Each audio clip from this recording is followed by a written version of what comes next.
Shalom, shalom. Welcome to Bible study. We're going to get right into the Word because it's always good to get into the Word. Let's turn to Revelations 21. Go to the end, to the beginning. I'm going to start at verse 1. Then I saw a new heaven and a new earth, for the first heaven and the first earth passed away, and there is now no longer any sea. And I saw the holy city, the new Jerusalem, coming down out of heaven, from God, made ready as a bride adorned for her husband. And I heard a loud voice from the throne saying, Behold, the tabernacle of God is among men. He will dwell among men. He will dwell among them, and they shall be his people. And God himself will be among them, and he will wipe away every tear from their eyes. And there will be no longer any death. There will be no longer any mourning, crying, pain, for the first things have passed away. Now, I started reading, and we'll get into it too. It was 2 Corinthians 5:17. We'll get into that after, and that's what I was meditating on, because that's one of the scriptures I kind of memorized for a while, and it really has a lot of revelation. And when I was going through this, it all came right through this as well. And then you go to 2 Peter, because it's all got a theme, and we'll get into it. 2 Peter chapter 3.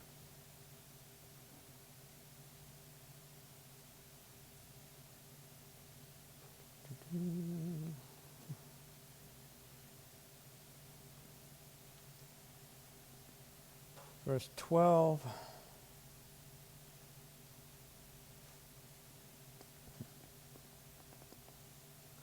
This is looking and hastening for the coming of the day of God, because of which the heavens will be destroyed by burning, and the elements will be melt with intense heat. According to his promise, we are looking for the new heavens and the new earth, in which righteousness dwells. And then on verse 14, it says, Therefore, beloved, since you look for these things, be diligent to be found by him in peace and spotless and blameless. This is, therefore, beloved, since you look for these things.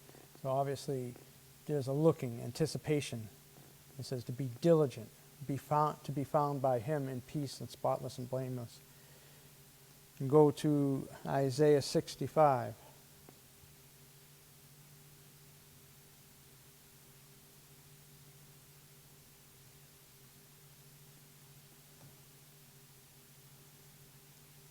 Verse 17.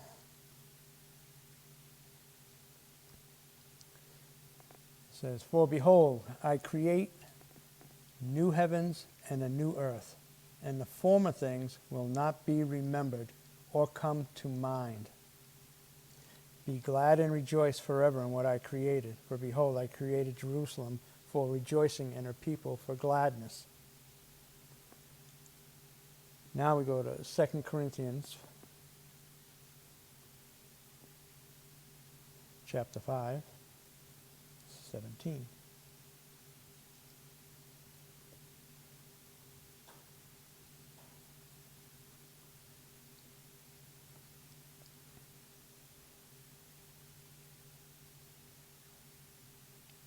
Actually, let's go.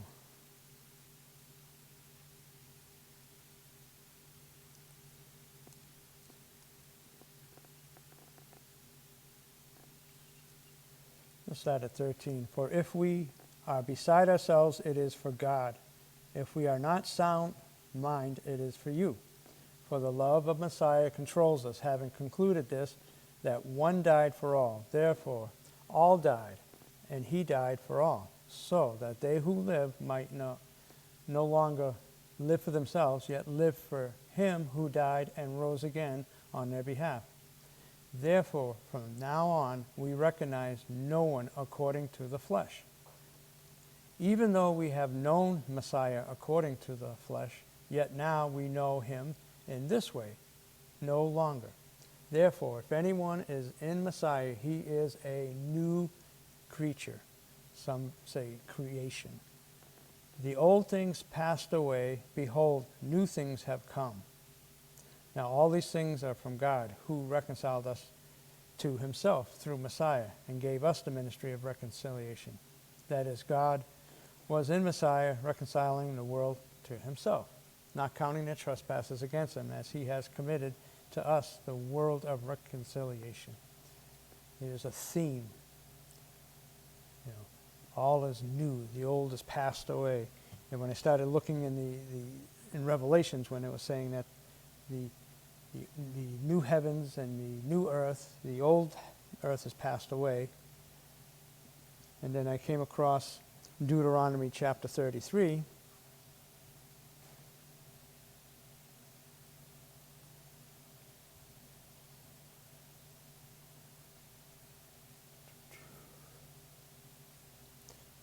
Verse 27. Says, the eternal God is a dwelling place, and underneath are the everlasting arms. And then when I was reading that, I found this in an article as well, where they expounded on it, which is really good. So, it's the eternal God is a dwelling place. Now, when you look at Revelations, when it talks about the new heaven, and when we just came through tabernacles, and the theme was that the tabernacle in heaven, I think you had mentioned it as well, as tabernacle in heaven is the same as what was down here. Yet, it's new, because this is temporary. Remind us of what's to come, because this is all temporary. Yet, in the scriptures, it's talking about to wait for it, to anticipate it. I was like, interesting. Yet I didn't want to. There's a whole lot more that were in there that covered the same thing. And you know, Revelations, it talks about the tabernacle of God, and then in the Peter, it's the new heaven, the new earth. Isaiah, it's the new heaven, new earth. You know, and Corinthians, the key thing was in Messiah. And then in Deuteronomy, it's the eternal God is a dwelling place. Now, I came across this person who was writing and expounded on some of these things that were in here. Yet he had it in one, he, she, I'm not for sure who it is. Yet I want to share it because it expounds on it. It's really good. You know, and it's talking about the book of, where is it? Daniel in chapter 12. You know, there's a phrase in the book of Daniel that much has been overlooked in the traditional commentaries, considering its unique standing in the verse. There are two general stages of the world in time. This world, which is Olam Hazeh, which endures its 6th millennium, and the coming world, which is Olam Haba. Between them, there's an era of Mashiach. The 7th millennium, the transitional stage. Now, that's the word that got my attention when I was reading it, because one of the things he had given me, and I shared it during Tabernacles, was transitional time. First one was last year was transitional team. This time it was transitional time. And then I'm reading this, and he's talking about the 7th millennium. There will be a transit period of 3.5 years. Talking about a transit. 3.5 years, and it's stated in the book of Daniel, and that's Daniel chapter 12:7. And I heard the man dressed in linen, who was above the waters of the river, and held up his right hand and his left hand to the heavens, and swore by the life of the universe that it shall be for a time, times and a half. Much has been written concerning. There's books, and all kind of books and articles about that. Much has been written about the prophecy of the 3.5 years in Daniel. Yet a little about the phrase that precedes it is the Hebrew ha-olam bachai. Although most commentaries have already treated this prophecy exhaustively, there's still room left for comments. The source of existence. All translations read this phrase as either he who lives forever or the ever-living one. And these are all legitimate translations. Yet we took the liberty to use Rambam's translation because he renders it into by the life of the universe. I believe this literal translation expresses more fully, humanly speaking, the eternal creator who is the living force and source of existence of the universe. In the words of Maimonides and Rambam, the greatest scholar of the Middle Ages who codified Jewish law in the Talmud, there also exists in the universe a certain force which controls the whole, which sets in motion the chief and principal parts, and gives them the motive power for governing the rest. Without that force, the existence of this sphere and its principal and secondary parts would be impossible. It is the source of the existence of the universe in all its parts. That force is Elohim, God himself. Blessed be his name. It is on account of this force that man is called, microcosm, for he is likewise possesses a certain principle which governs all the forces of the body, and on account of this comparison, God is called the life of the universe. And he swore by the life of the universe, Daniel's 12:7, Guide for the Perplexed. Part 1. That's what, that was his writing.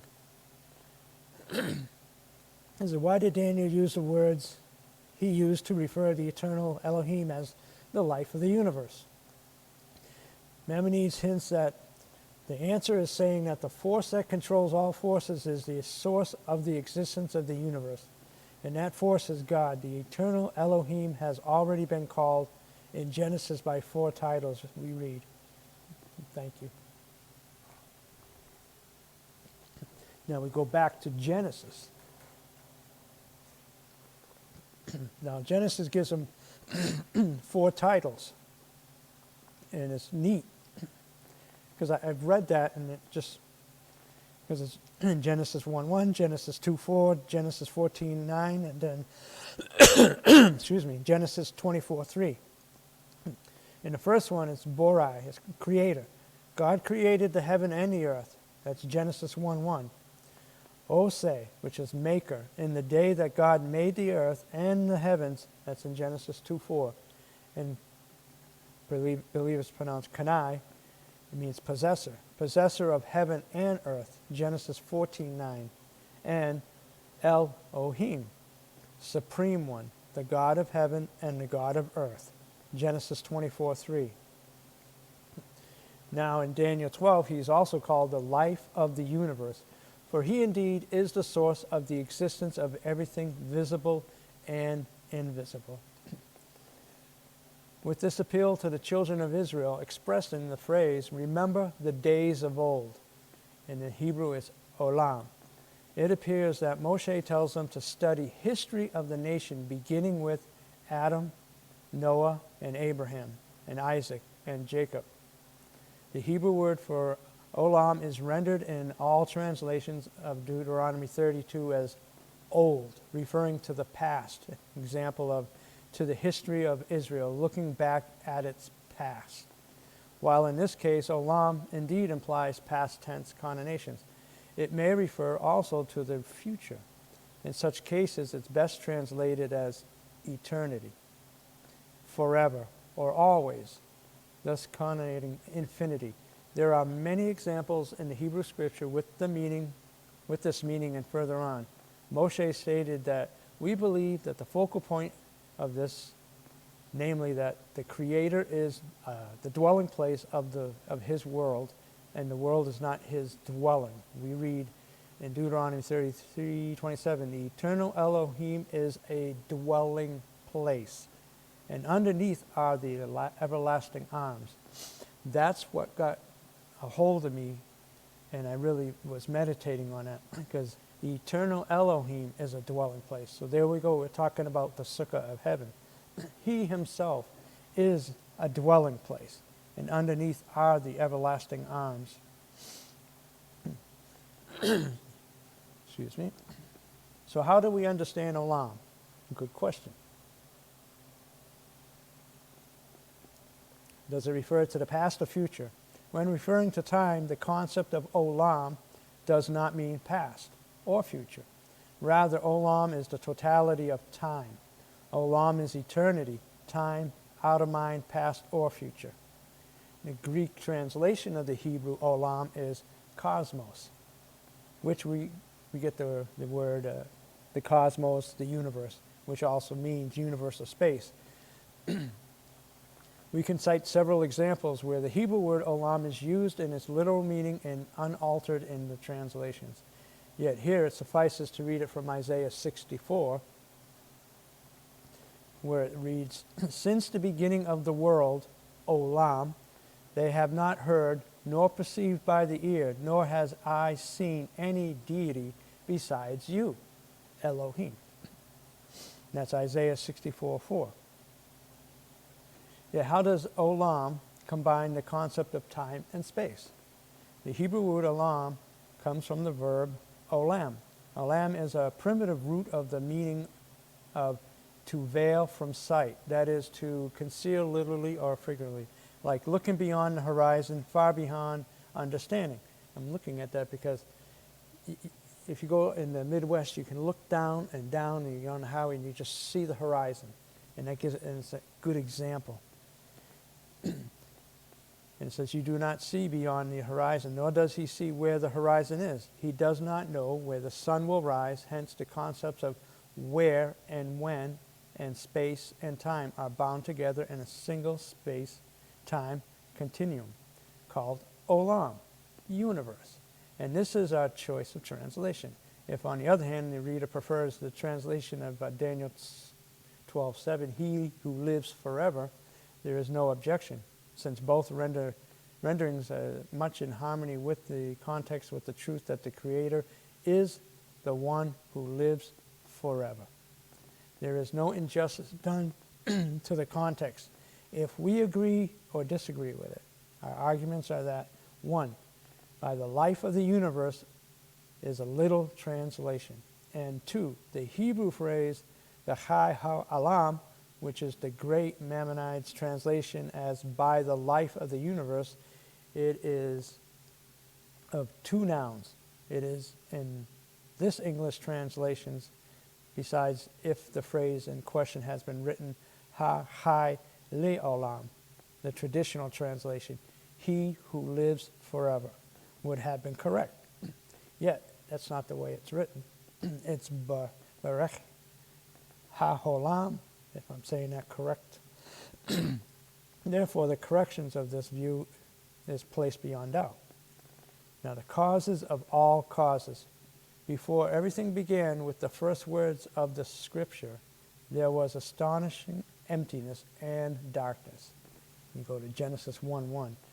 By his supreme will, the Eternal wanted to create the world, yet there was no place in which to create it. Now, pay attention. Since there was nothing except him, he was alone in endlessness. This being before Genesis 1:1 began. It all began with the words of the eternal Elohim, uttered in the beginning. "Light shall exist," and light existed. That's Genesis 1:3. Now, that was one of the 10 utterances which the Eternal created the universe. That directive included a reference to light, which at the time was still invisible. The light that was called into existence on the first day of creation was the primordial light. It existed from the beginning and in the earliest stage of creation. In the Hebrew, this light is known as Or Ein Sof, light of the Infinite One. I've heard that before. There is one infinite creator, the beginning and the cause of all causes and the maker of all. His existence is absolute existence, and without him nothing really exists. Before the creation there was only him and nothing else until he wanted to create. Reality is not all that is seen. In the beginning there was only the eternal existent in absolute singularity. Nothing else existed, and nothing else could exist without compromising his singularity. and outside a singularity. He, Ein Sof, is the absolute existence of nothing, and no one can exist outside of him. Yet, in order to create the world, the Creator had to contract his absolute existence to make space for creation to exist within himself. Which makes sense, because everything is in him, by him, and for him. Because he is limitless, he limited himself to make space for his creation. Prior to that, there was only the infiniteness, which in Hebrew is called Ein Sof, the infinite one, or Ein Sof, or the or Ein Sof is not the eternal himself, only his infinite revelation of himself clothed in the primordial light. Yud He Vav He himself is the essence. The primordial light burst and creation of the universe began. And you go to Psalm 104:2, you are clothed in glory and majesty, covered with light as with a garment. Spread the heavens like a curtain. Now the psalmist states that Ein Sof clothed himself with light like with a garment. The expression covered with light refers to the Creator wrapping himself, as it were, in a garment of light. Yet it can also refer to the explanation that he clothed the world with light and spread it out like a curtain. Rabbi Eliezer the Great says something extraordinary. He said, from where were the heavens created? He took part of the light of his garment, stretched it like a cloth, and thus the heavens were extended continually. As it is said, he covers himself with light, as with a garment. He stretched out the heavens like a curtain. That's Psalm 104:2. The Infinite One took part of the light of his garment and stretched it out like a curtain, and the universe began to extend continually. The infinite light that radiates from the eternal splits into spectrums of emanations or radiances. These are how a prism splits white light into a spectrum of rainbow. When the infinite light of the Creator started spreading and the world began to exist, the infinite light became primordial light, for it had its existence from the beginning. The primordial light is the light which the Creator commanded to exist. Light shall exist, and the light existed. Day one was the only day which Elohim created something, the primordial light, from. Now that day he made everything from it, and that light was extended like a curtain, and the Creator commanded it to start condensing in order to form into matter. Now Rabbi Rahuamah, I guess is how it says, said, illumination preceded the world. Since it is written in Psalm 97:2, cloud and gloom surround him, it is written in Genesis 1:3, and Elohim said, light be. Thus galaxies, stars, and nebulas came into existence.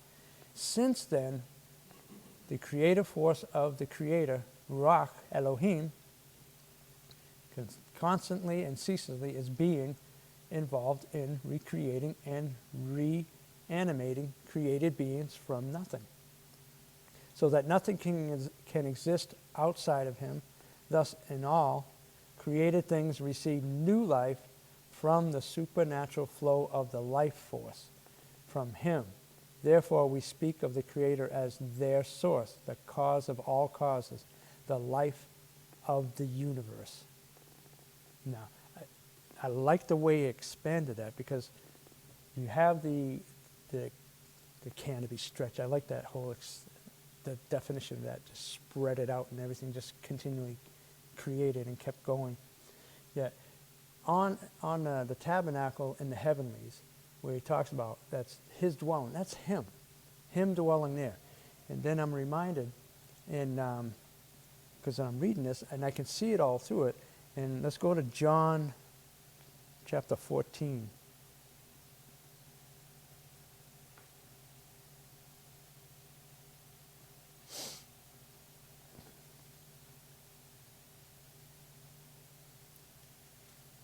John 14. Let's see, start at, is it right there?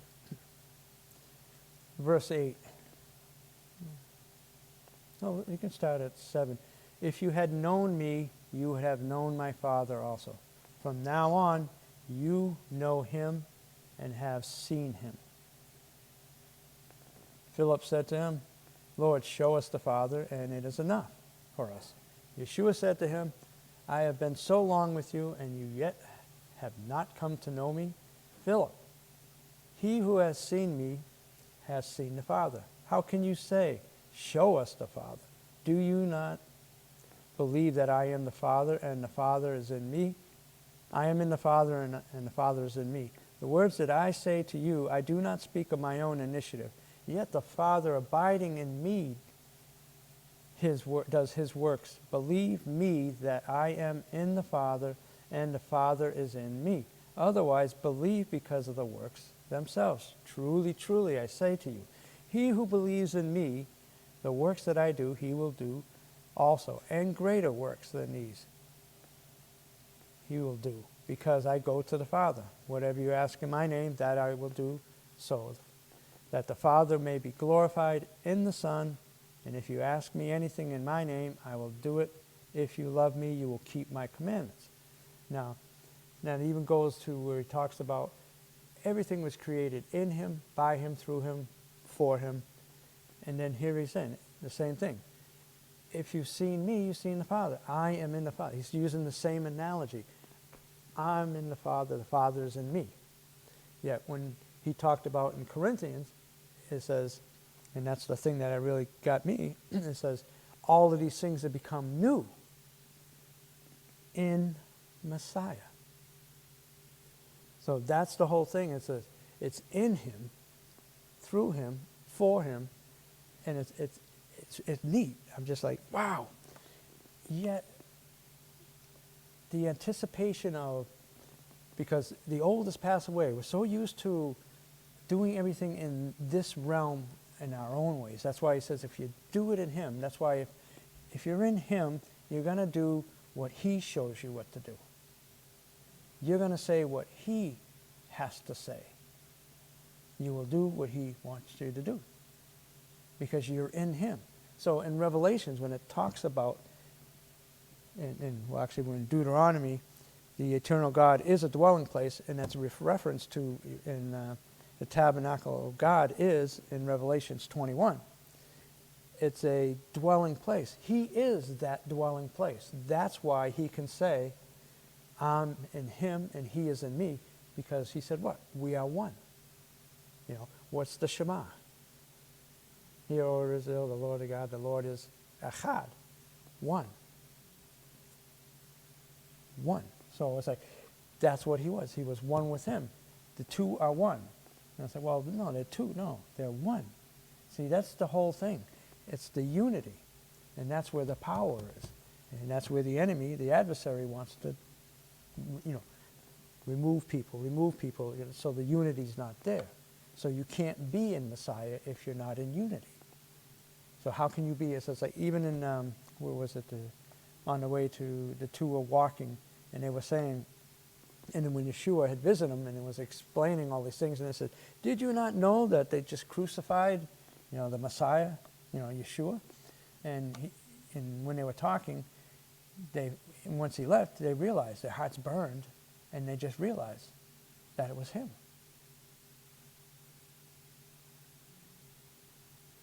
And then it was like, their eyes were open. Yet it was like, how can two, the scriptures say, how can two walk together unless they be in agreement? So the moral of the story, as they would say, would be, well, how can you do all of these things that it says to do in the scriptures unless you're in agreement with it? Because if you're in agreement with it, like he said right there, these works you will do and greater you will do. Why? Because he was in unity, and that's what he was showing. That's what he tried to show to his disciples, and he tried to show to everybody where he went, was that unity. That's why, because They always said, you're the Son of God. They always wanted to beat him and get him for that. Blasphemous, blasphemous. You can't say that. Yet, they spoke it. It says, even when he was up there, Pontius Pilate, it says, who are you? Are you the king of the Jews? He says, I have a kingdom that you know that's not of this world. Well, that shook him in his boots because he understands the kingdom of this world, yet now he's looking at a Messiah, king of another kingdom. And now he's sitting there, I'm washing my hands clean of this one, and walks away from that one. Yet, to see that, even when they said to Peter, it says, who do they say I am? Some say you're the prophet, some say you're Elijah, some say you're this, and who do you say I am? You see? And what did he say? You are the Messiah, the Son of God. See, they knew. And what did he say? He said, you're blessed, because you know that, you're blessed. And what you go look into some of the things that he did, because he was in unity with them. When I'm going through all of this and I'm looking, it's like, we need to anticipate this. We need to be looking for it. Even when they were building the walls, they anticipating the finish of the job. And we need to be doing the same, anticipating the finish of what he's doing. Because the whole thing started is, there is going to be an end. Yet what's the end of? It's the end of the old ways. The old earth, the old heavens, and the old Jerusalem. It's all going to be all gone. It's all going to be new, because he says it's all new. It's all new in him. That's why in Corinthians it says, in Messiah, it's in Messiah that these things have all became new. All new. And then you're looking at when he's talking about that, there's no more tears, there's no more pain, there's no sufferings. It's all new. Because you look around, you could see the world is in pain, it's crying, it's suffering. The body is not supposed to be, yet you can see that in it as well. Yet, if you're plugged in and you're in unity, and he's in you, and you're in him, you're one, you're echad, you're going to see things happen. That's how, if you look at the disciples, because one of the things that stuck out was that they loved one another. And that love is what really showed out to the people. The love for one another. Now, you look at Messiah, the love that he showed to the people. Even though he rebuked the teachers of the day, the Pharisees, Sadducees, and whoever else you can see, he rebuked them because they were doing the things in their way and not the way it was supposed to be. He goes in, an example is like he goes into the temple, overthrows the table in his righteous anger, because my Father's house is a house of prayer, not a den of thieves. Here they are, they have money changing tables, they're having this, okay, you can buy this offer and put it in there, yet they were ripping the people off, and the whole thing of what it was supposed to be is not what it was. So when he did it, the scripture was lit up inside his disciples, and they said that it's written, the zeal will consume him for his Father's temple. And because of that zeal, how are you going to get that zeal? By being with him. You ever notice when you're around somebody who's really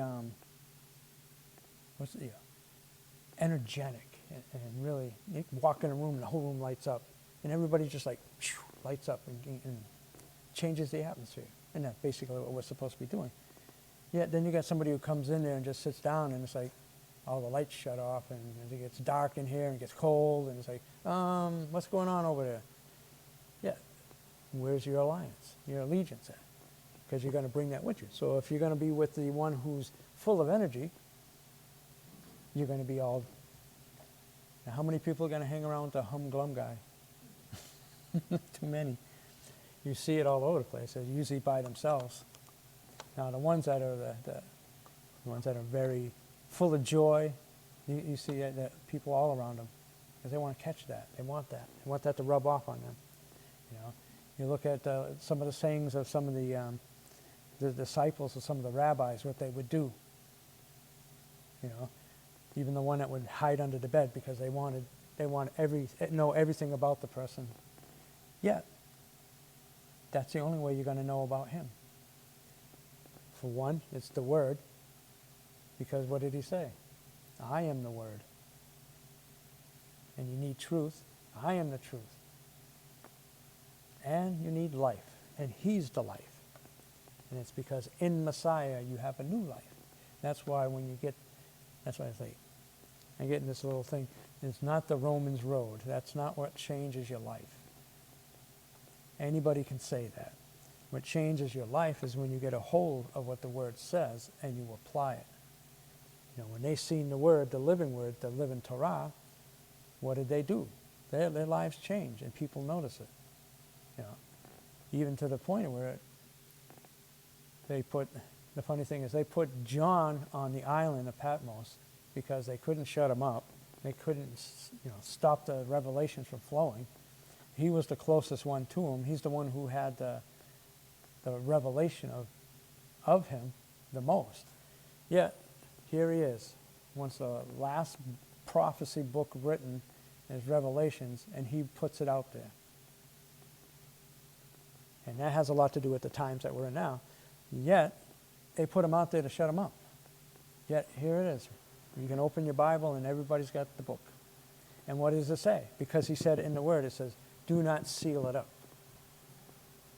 You know, because the time is coming and the time is approaching, and it's now that these things will come to pass. So now we need to get a hold of these things and just press in and just say, okay, I'm anticipating this. I'm watching. I'm looking. Is that it? Or, we just, because even reading on these scriptures, are we doing the things of the old nature and keeping that intact so that we can't see the new things, Why do you think it says, in Revelations, it says, return to your first love in Messiah. That's your first love. You remember that first day that you were introduced to the Messiah? I'm sure everybody remembers that day. I sure do. Yet, why does he have to remind us to return to that? Because that was the single most purest moment of our lives, to be in oneness with the Creator. Echad, at one with him. And then from there, because this thing here, called the flesh, is a yearning pulling away from the things that we need to be focusing on. That's why you go look into the scriptures. Everywhere it says to keep your eyes on the Word. Keep your eyes on it. Keep and be aware. Watchman on the wall. What does he do? He's on the wall. He's looking. He's watching. I see something coming. Yet his job is to warn the people of evil coming. Yet there's also a watchman who his job is to announce the King coming. And that's you and me. So, let's be anticipating his coming and let the people know and give the shout. Let's do it. Amen. Shalom, shalom. I know you got something out of it. Until next time, be blessed.